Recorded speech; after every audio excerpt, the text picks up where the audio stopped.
UGC तो माननीय सर्वोच्च न्यायालय के अधीन है, इस पर हम लोग अभी अपना स्टैंड क्या बता सकते हैं। नहीं, लीडर चूंकि वो वहाँ पर तो सुनवाई हो रही है, आप यूजीसी के पक्ष में हैं विधायक जी या पक्ष में है कि एक और आंदोलन हो रहा है यूजीसी के विरोध में, फॉरवर्ड क्लास कर रहा है, एक और यूजीसी बिल आया है, आपको लगता है यूजीसी बिल जो आया है वो सही है?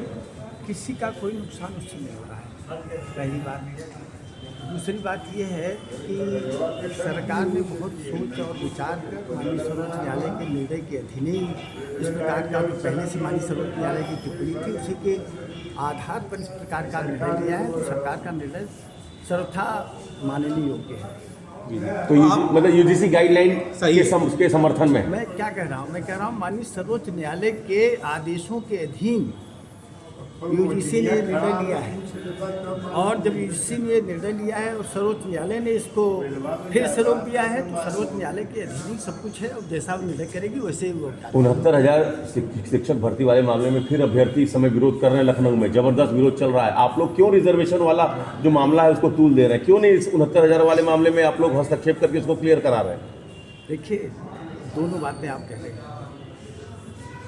एक तो जो आरक्षण है, आरक्षण कोई भीख नहीं है, पहली बात। आरक्षण संवैधानिक जो प्रावधान है उसके अंतर्गत है और उस पर अनावश्यक रूप से विवाद नहीं होना चाहिए। दूसरा जो सामान्य वर्ग है, माननीय सर्वोच्च न्यायालय ने बहुत क्लियर कर दिया कि सामान्य वर्ग का ये मतलब नहीं होता है कि सामान्य वर्ग में अगर कोई अनुसूचित जाति या पिछड़ी जाति का अगर मेरिट पर आ रहा है तो उसकी मेरिट को नकार दिया जाए, ऐसा भी नहीं कहा है माननीय सर्वोच्च न्यायालय ने।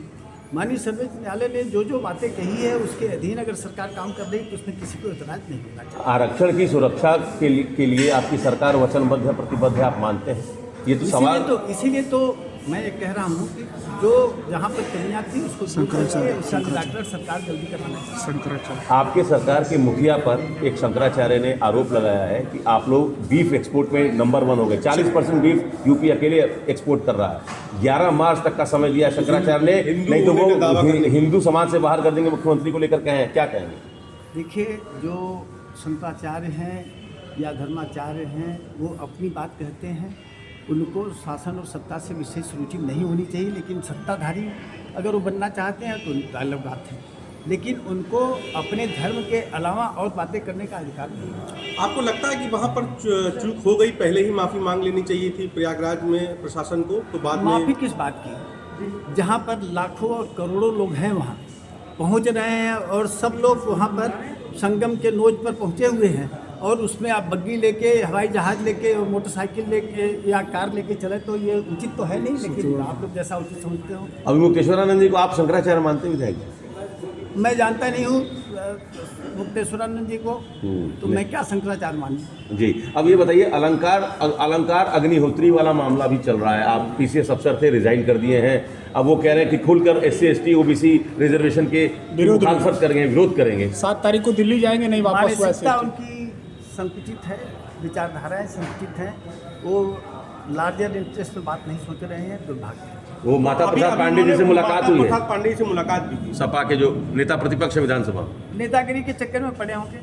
जी जी। तो आपको लगता है अभी शंकराचार्य से भी कल उन्होंने काशी आके मुलाकात की है, आशीर्वाद कहीं मांगा किसी है। से भी मिले, फर्क क्या पड़ता है? तो आपको लगता है कि उनका इस्तीफा सही तरीका था? उनके बिल्कुल गलत था। वो जो CCA रूल है उसके अनुसार उन्होंने कार्रवाई नहीं की है। सर्विस में क्लास 2 अफसर थे, उनको इस बात को समझना चाहिए था कि क्या नियम है, क्या कानून है, किस दायरे में उनको अपना रिजिग्नेशन देना चाहिए था और किसको देना चाहिए। एक आखिरी सवाल, PDA समाज को लेकर समाजवादी पार्टी मुखर है, आपको लगता है कि चुनाव में PDA फॉर्मूला आपके लिए नुकसानदेह साबित हो सकता है? PDA न कोई संगठन है, न कोई संस्थान है, न कोई पार्टी है। PDA का क्या मतलब हुआ? PDA उनकी बकौती नहीं है, सीधी बात।